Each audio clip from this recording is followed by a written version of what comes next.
Hi, this is Guy Wallace. I started in learning and development way back in 1979, and I semi-retired in 2023. But my current mission as a semi-retired L&D professional is to help enterprise learning and development organizations become more performance-based. Welcome to my podcast. And welcome to Rance Green. Rance, thank you for agreeing to be on my podcast. And could you do three things for me? Can you introduce yourself and give the audience a little bit about your background? And then part two, introduce your tool or technique and just name it.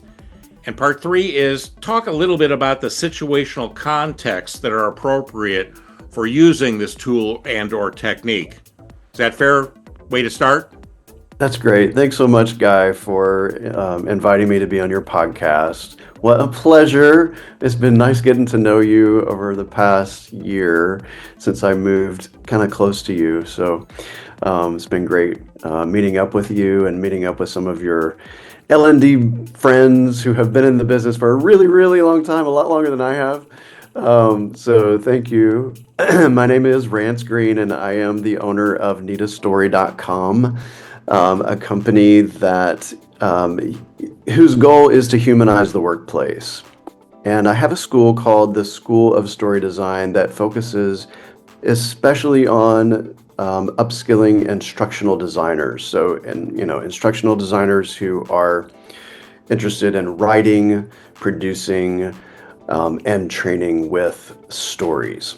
So as you can imagine, my tool, my technique, is somewhat related to, very related to storytelling, and something very near and dear to your heart, which is performance. So I think that maybe a good way to kind of set the context for where maybe one of the first times I realized that I had a tool to offer to learning and development.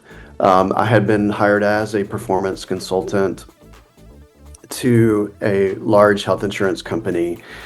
And one of the areas within the company was experiencing some issues within that group that were behavioral issues that involved compliance. And they asked our department to bring training to their people that would basically, what they were asking for was basically come slap them on the hand for us. And I was like, I'm not going to do that. Let's see what they're actually doing and how we can help them behave a little differently. And in sensitive behavioral issues, such as, which was kind of the nature of this, such as favoritism and things of this nature, I decided to create a story, and I created a story about employees of a coffee shop. And the story was a metaphor for what was happening in the office, but it was a little distant, separated from the actual situation so that there was some objectivity. And we shared the story. I wasn't the one presenting it, but I designed it and handed it over to the facilitator, gave them real clear instructions on what to do. And they showed the story, and then they just followed up the story with questions about that story, that helped them to critically think about it, that helped them to solve problems based on the story. And the story was kind of the back door, right? They were helping this other group solve some problems that were very much like their own, but different enough where they felt very free to give their input. And of course, training needed to happen. And so the feedback on their solutions is where the training took place. The training kind of came at the very end. So flash forward 9 months later, and the managers of that department contacted us, and they said, we just want to thank you for coming and training us. Every time we feel ourselves getting back into one of those old habits, what we say to each other is, remember the coffee shop. They didn't say, remember that bullet point on slide number 7 where they told us that we should do this? No, the story itself contained everything needed for behavior change. And that was what was in their memory 9 months later when they were straying off into behaviors that were not healthy for their department. So that is when I realized fully, I think, that story design, which is my technique, my tool, was a very powerful and viable tool for instructional designers. Thank you, Rance, for that background. That's very interesting. So let's dive into this tool technique of storytelling for training. Go ahead. Sure. I mean, when you think about, Guy, when you think about stories, I think especially with instructional stories, people start thinking, oh, that's fluff, that's just, or a nice to have. But when you bring stories center stage in the training itself, it really opens up activities and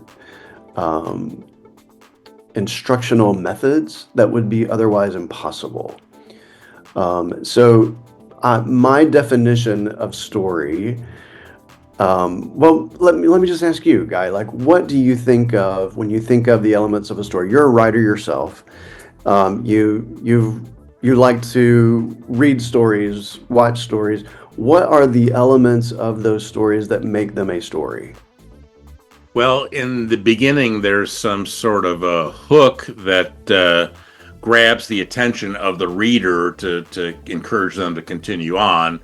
And then there's some elements of perhaps conflict or challenge that they face, and then there's some resolution of that, hope maybe or maybe not, at the end. Anyway, that's my Right. off the cuff answer to your question. Yes, absolutely. So you touched on both of the essential elements that are needed in a story for training. You have to have relatable characters. I use the word relatable because the learner needs to have some empathy for that, the characters in the story, or it's just, they're not going to care. And the second thing is the conflict, and I call it strong conflict, because I want to remind people that a story for training must contain conflict, and it must be as strong as possible. Which keeps, as you said, it keeps that audience. It's that conflict that keeps us watching. We want to see, we have this, we want to see how it ends up, right? We want to see what happens next. And as long as there is this thing that I call desire for resolution, we'll stay in touch with that story for a long time. So you've put relatable characters into strong conflict. It's going to produce a desire for resolution. And once the story for training has sparked that desire for resolution, it's done its job. And it does end, as you pointed out, it does not necessarily have to end in resolution. And in fact, a good story for training will not end in resolution. It will leave you at the height of the conflict and stop right there. Once the story is resolved, that desire for resolution goes away, and that's not what we want. We want the desire for resolution to be at its peak. So that's the beginning of the story design model. Create a story with relatable characters and strong conflict, which will create a desire for resolution. Now the learner their interest is piqued, they're ready and they're open for the next part of the story design model, which is, of course, instruction. But it may not be instruction as many people perceive instruction. Sometimes in a training in a course, someone may say, you know what? I'm going to tell this picture perfect story where everything goes right. And I'm going to show them exactly how they're supposed to perform. Well, you know, about halfway through the story, you're going to lose your audience, and there's no training involved. Like if the story just shows that, there's really no training to be done after that. There's nothing to solve. There's no problem. But if the story is left at the peak of conflict, now we're ready to like use that story to critically think about it and solve some problems based on that story. And the thing I love about stories themselves, Guy, and this is where I feel like you and I really hit it off with one another, is that stories are concrete.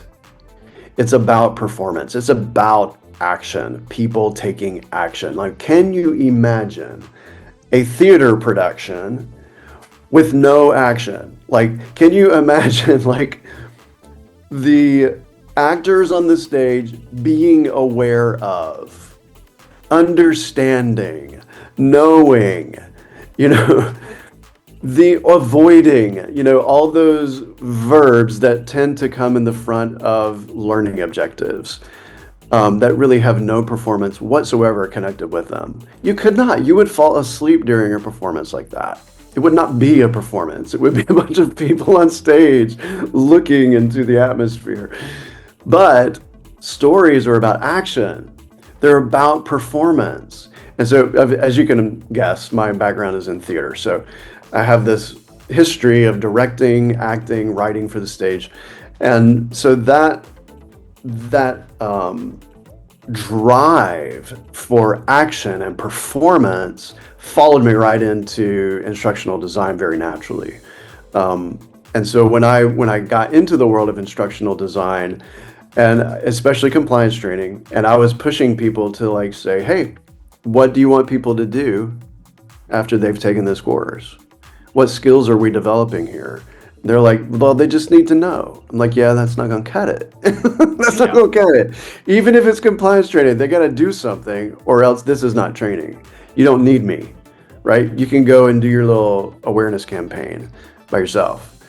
So it took some convincing, but after a while, I won over those stakeholders in privacy, in information security, in ethics and compliance, in risk management, to come to the realization that, hey, it was not enough just to know. We needed to train people to do things. So that background of, you know, showing action on the stage really was a very natural segue into instructional design for me. So the training itself has to have, you know, bring people to the point where they are doing something, and presenting them with a story that they can observe, giving them an opportunity to critically think about it, and then asking them some simple questions based on the story helps them to start thinking about it, thinking about the performance of those characters, and then solving some problems based on the performance of those characters so that they themselves can discover how they should be performing at work. And then following up with some practice. Okay, you've discovered these things, let's put them into practice. That too is a critical part of the training in story design that cannot be overlooked. You cannot expect someone to know something and then be able to go do it without giving them some level of practice. That is what connects a story concretely to training. And if you can follow that model, put relatable characters into strong conflict, produce a desire for resolution, train them based on the story, and then they're ready to take action in real life. I'm so glad you brought in and this occurred to me when I was first reading your book, which was, I don't know, a year ago or so, and I was thinking, more on stories, because there's a lot of people who promote stories, but they don't add this critical element of, story is there for a purpose, and it leads to some beginning actions, cognitive tasks, thinking about things, the behavioral tasks, doing things, and that practice with feedback is so critical. So what I really liked about your book and the approach and the discussions that we've had is that, this is a lead in to grabbing the attention, establishing the authenticity of what we're going to learn because it's embedded in a story that's relatable. So, but anyway, so I really, really like that. And so I already know the answer to this, but I want you to give the answer here. Do you have any helpful hints for others who may want to try out your tool or technique? Now, I know you've got a book, you've got workshops, you've got things that you offer. So let's spend a little bit of time, walking through those things so people can decide, if they might want to start, where they might want to start. Sure. First, before I, talk about those resources, the first thing I would say anybody should do if they want to start in instructional story design is create an audience profile of your learners. Know who your learners are, not just as a demographic, but what's going on at work right now. What are some of the challenges that they're facing at work? What are they feeling when they come into that training? Because they're not coming in just as a brain. They're coming in with all kinds of emotions as well. And the better you know that learner, the more relatable you can create your characters. Secondly, create what I call an action list. I have come to call learning objectives, task lists, whatever, that have more of a instructional design jargon around it. I have called them an action list because it's given me a common language with my stakeholders so that they know, everybody knows. Like I tell my team, we're calling it an action list. I tell my stakeholders, they don't know the difference anyway. Right. I said, we're going to create an action list because it puts in the forefront of everybody's mind that we are training people to do things. So create an action list of observable actions. That's what you're going to train people to do. Scrap the learning objectives that start with aware, be aware, all that stuff. That sounds very HR-y and vague. That's not what you're training people to do. You're training people to do a list of observable actions in logical order. The more tight that action list is, the tighter your story will be, the better your training will be. So those are the two things that I would say. If you want to start getting into instructional story design, you've got to have those two things as your foundation before you begin designing. Step away from articulate storyline, step away from captivate, and do the design work first. Get to know who your audience is and what you're training them to do. What do you have to say about those two things, Guy, before I talk about the resources? Yeah, so the language is always an issue. So, I would have called things performance objectives, which led to learning objectives. And most of the time, I don't use that language with clients. That's with the team that's going to produce things. So you're learning things so that you can do things. So that performance is the anchor that I use. And then you've got to know stuff to be able to do stuff. And that begins to understand the learner as a performer, that they have a job to do. So whatever the focus, the scope of the effort is limited to, or you don't want something that's so expansive that you don't know where it begins or ends.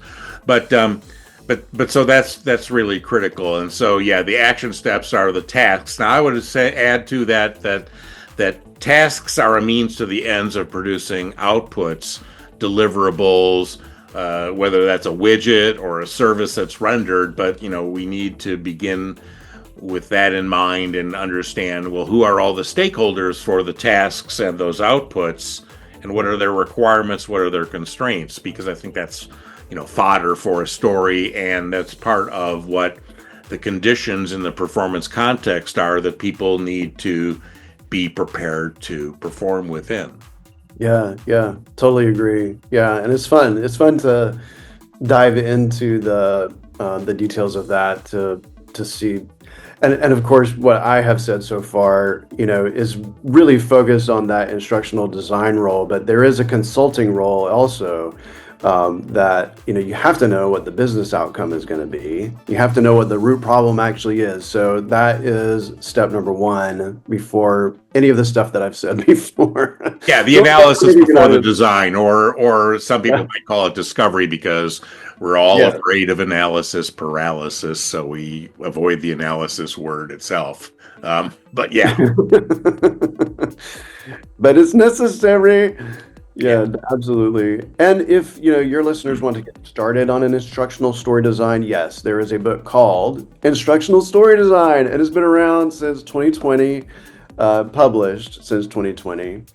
And it's been read by thousands of instructional designers. I'm so thrilled that there's a hunger for that. And then come to the School of Story Design, schoolofstorydesign.com. We've got 2 certification tracks, one that will help you write and train with stories through instructional story design, and one that will help you produce animated stories through Vyond's tool. I'm a partner with Vyond, and I handle a lot of their training of end users. So we have a certification track for Vyond users. And would be thrilled to meet you there. There are free events on the school site. There is a blog, called The Story Zone on the website, where you can get a lot of stuff as well. And then just link in with me. I love to, I'm posting stuff all the time, storytelling tips and such, and videos. So I would love to be connected to any friend of Guy's is a friend of mine. So yeah, so I noticed you were posting this morning on LinkedIn. So in the show notes, I will put in your LinkedIn URL so that people can connect with you and get to the others, and I'll put in the other URLs as well. So thank you for sharing that. So people need to know that that there are some low cost entry avenues into your world, and you've got resources and the availability to help people really kind of get to know this better and master it. So I think that's really cool. So thank you for sharing all of that before we shift gears here a little bit. But what I really liked about when I was reading your book, and I go, hey, this guy's a performance guy, okay. So that was great, because there's a lot of people that are in the business that are, think of learning, the world of learning, as things that are, communications or education.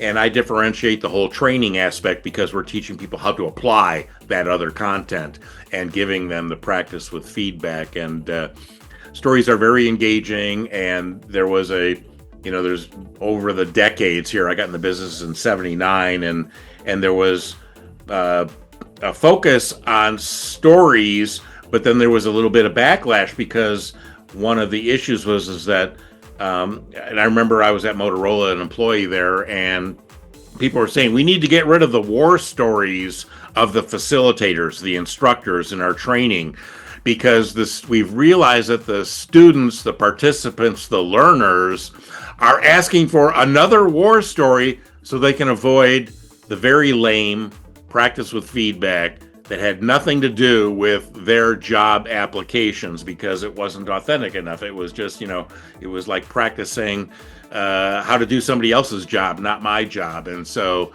but what I really liked about what you've presented in your book is, being authentic to that performer's context, and, what they're facing and how they're feeling about things as you think about how to address some of the stories.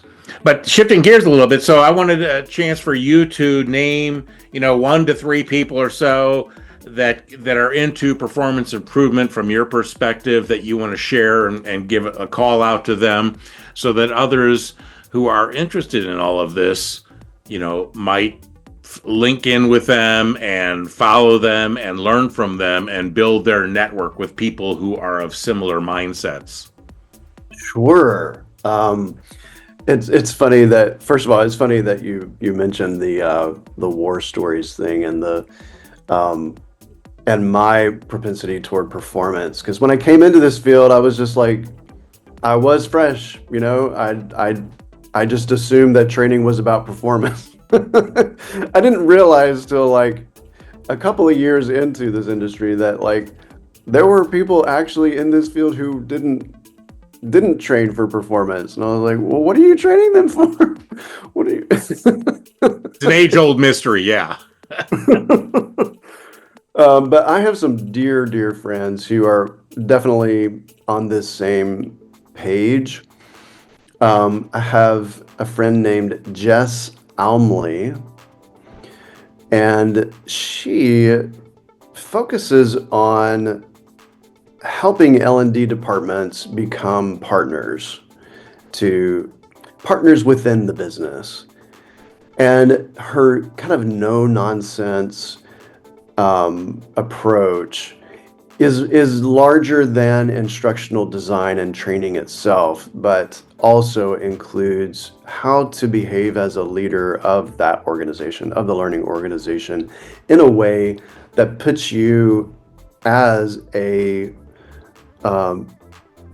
performance enhancing part of the business. And I think that she does an excellent job of, stripping out a lot of the jargon and just talking straight to L&D leaders and to their teams about performance and also about measurement, and a number of other, L&D things that are important for L&D to master in order to become really a partner within the business. So I recommend her. She has a newsletter, and she and I have done some things together in the past. She's spoken on some of my events, so I love her.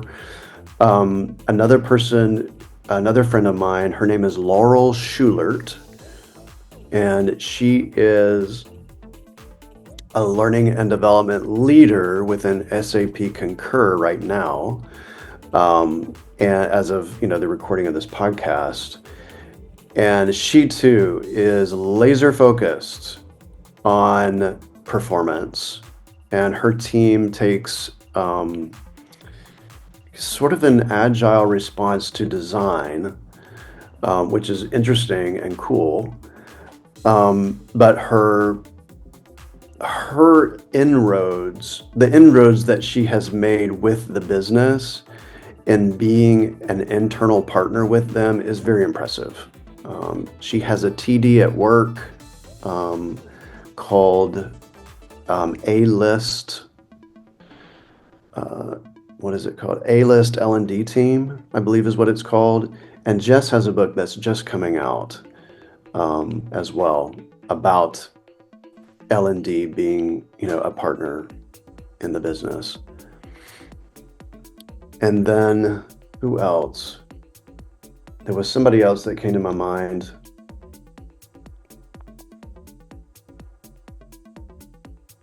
This guy named Guy. Guy Wallace.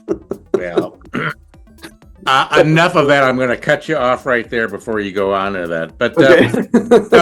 so from your perspective in the business, can you talk a few minutes about what you believe are some of the biggest, I hate to pose everything as a problem, so, problem or opportunity, two sides of the same coin, if you will. What are the biggest problems or opportunities in enterprise learning and development? And what are some of your suggestions for addressing them? I used to have a yearly meeting with L&D leaders called the L&D Partnership Forum. And what I heard from this group of leaders over and over and over again was that the business didn't really know what they did. And the perception of L&D in the business was that they make PowerPoints look pretty. They, if you have a problem, well, just call the L&D department. They'll create something that will help you out. But very few of them had a solid place in the business where they could be consultants to the business.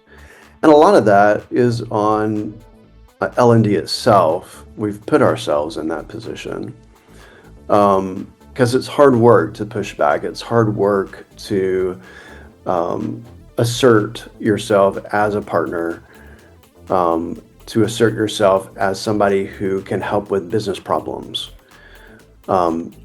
And so I would say one thing that you can do to help, shed that order taker status is to develop relationships with the stakeholders that you are making training for. Personal relationships.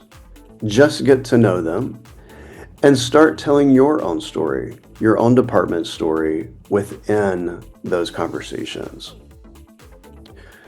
And as you gain trust with those stakeholders, let them set some parameters about, what, we'd really love for you to come to us when XYZ, so that we can help you figure out this problem, the business problem, and what part training can help solve with it. Because come on, people, training ain't the whole solution. Training is usually a sliver of the solution.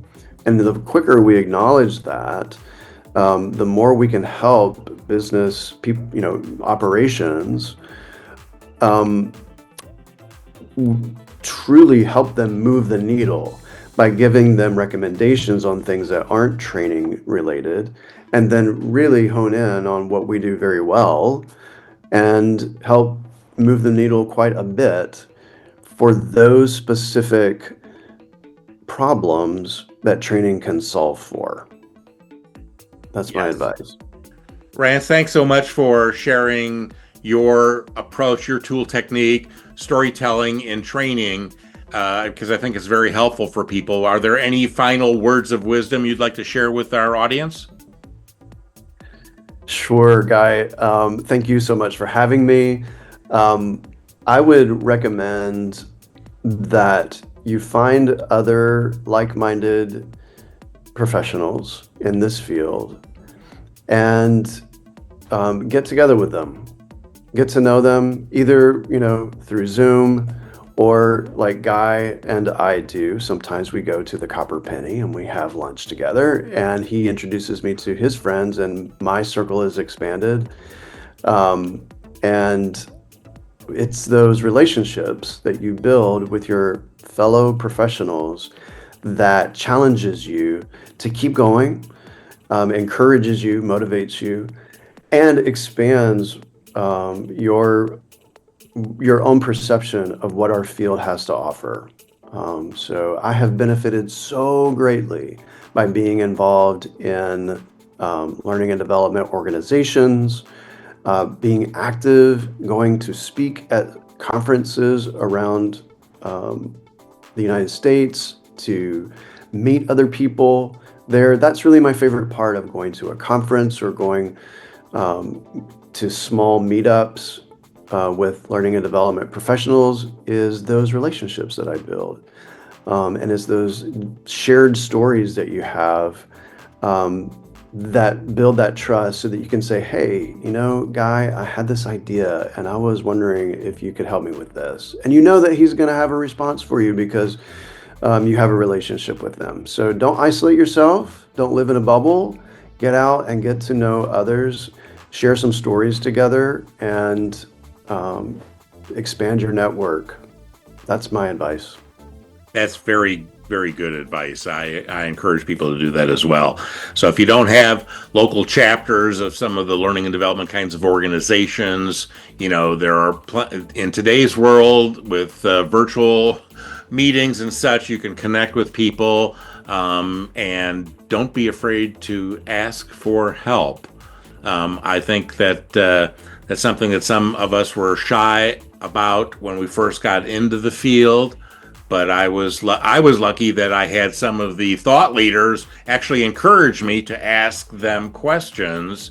They weren't necessarily pointing at me exactly, but they were inviting everybody to come, and so that they could share. Because I think we come from a profession where most people, not all, but most people are willing to share and help others climb that learning and performance curve and get better at their professional practices. Rance, thank you so much for sharing with us today, and I want to wish you well, and I look forward to continue to follow you out on social media. Thank you, Guy. It's been a pleasure. Cheers. Cheers.